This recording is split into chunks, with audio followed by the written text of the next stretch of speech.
In June 1942, the center of the Pacific War converged on Midway Atoll, a tiny 2.5-square-mile coral footprint sitting completely isolated between North America and Asia.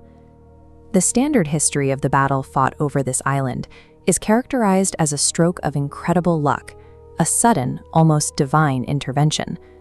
Popular legend suggests that American dive bombers broke through the clouds and caught the Japanese fleet with exactly 5 minutes to spare, finding their flight decks totally jammed with armed and fueled aircraft. This narrative relies heavily on the post-war memoirs of Mitsuo Fuchida, a Japanese officer who sought to salvage his nation's military reputation by framing the defeat as a matter of unfortunate timing. However, over the last 20 years, historians have used translated Japanese decklogs to construct a minute-by-minute forensic account of the battle. This data reveals a mechanical autopsy in waiting, where superior intelligence forced the rigid tactical vulnerabilities of the Japanese fleet to violently unravel. Out on the open ocean, the Japanese carrier strike force operated on highly rigid, synchronized schedules to locate and engage enemy ships. A specific myth claims that a single Japanese scout plane doomed the entire fleet by launching 30 minutes behind schedule.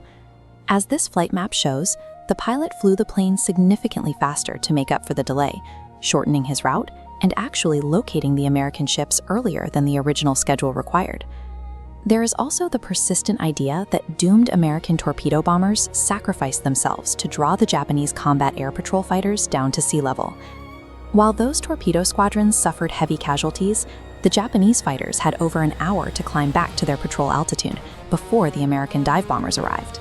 These early torpedo waves broke the Japanese operational clock, forcing a total disruption of their chronology.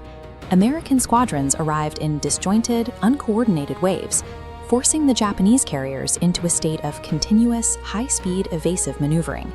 A massive warship leaning into a steep defensive turn cannot safely bring armed aircraft up to the flight deck, forcing crews to repeatedly halt their fueling and rearming procedures.